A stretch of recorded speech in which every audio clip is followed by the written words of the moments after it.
Welcome to Hatman Strikes Back Daily Boxing News. Now, Deontay Wilder has got a history of making excuses after defeats, most notably following his second fight with Tyson Fury. Well, now, following back-to-back defeats to Joseph Parker and Zhilei Zhang, he appears to be doing the same thing. In a recent interview with TMZ Sports, he said, "I broke my arm way back in November sometime. I didn't know. I had 2 tears on my shoulder. I could feel the pain, but I just thought it was old injuries. But I got an MRI recently and everything was effed up there. I didn't know because I've got a high tolerance of pain." Now, first of all, I'm trying to understand exactly what Deontay Wilder means by he had a broken arm. If it was broken, presumably it was just an inline fracture, so the bone wasn't displaced in any way. And I'm no doctor, but I've broken my hand a few times. I've known other people that have had broken bones. I'm sure many of you guys do as well. And generally, fractures tend to heal quite quickly. And again, as long as the bone isn't displaced or anything, then the bone will be strong once the fracture heals. Obviously, it depends on how severe the fracture is, but generally, right? So is he saying that this fracture didn't heal over 6 months? How unlikely is that? I mean, I guess maybe if you kept aggravating the injury, maybe it wouldn't heal. I don't know, but it just sounds a little off to me. But then in the next line, he says that he has 2 tears on his shoulder. So maybe he's just not articulating himself very well. Maybe he doesn't literally mean that he's got a broken arm, as in the bone is broken or fractured. Maybe he just meant that he's got a busted arm, hence 2 tears on the shoulder. He says he could feel the pain. He just thought he was old injuries, but the MRI revealed that his shoulder's messed up. He says he could feel the pain, but he just ignored it. Do I believe that? I mean, Deontay's not the sharpest knife in the drawer, but after the Joseph Parker defeat, surely he would have wanted to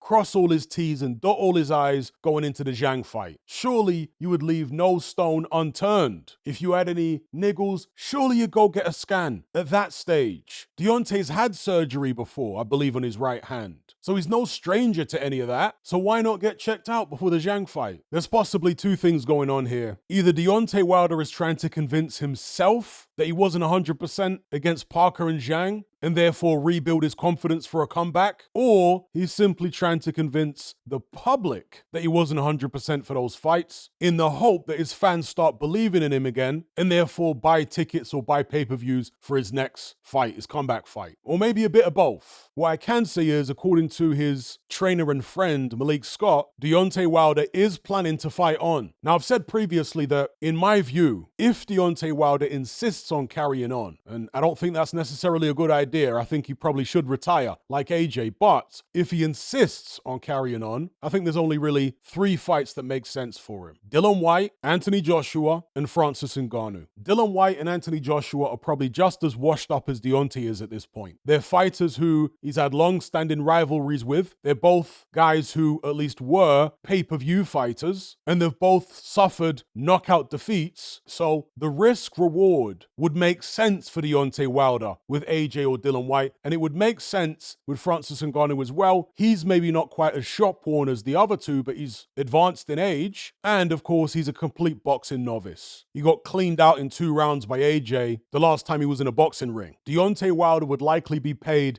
big money for fighting any one of those 3 guys, but in my view, he'd be in with a better chance against any of those 3 guys than he would have against a Daniel Dubois, Alexander Usyk, Martin Bakole, etc., etc. The guys who are still either fighting at championship level or the contenders who are still fresh. So that's my take. Give me your take in the comment section below on Deontay Wilder's latest excuse for losing and who you'd like to see him fight since he's deciding to carry on. Drop it all in the comments. Don't forget to like this video. It really helps my content get seen. Also, share the video, subscribe if you haven't done so already, and check out my Patreon content. I do boxing content on there and also topical content where I talk about all sorts of different subjects, from geopolitics to history to science, education, race. I mean, all sorts of different subjects from a standpoint which is not politically correct, which is more objective. But if it's just extra boxing content you're interested in, I just uploaded a Mike Tyson film study. It's called Pressure Bust Pipes, where I go through actual fight footage of a couple of his contests and I point out various things that made him so effective as a pressure fighter, and also some of the unconventional, unorthodox things that he did, which most boxing trainers will tell you not to do.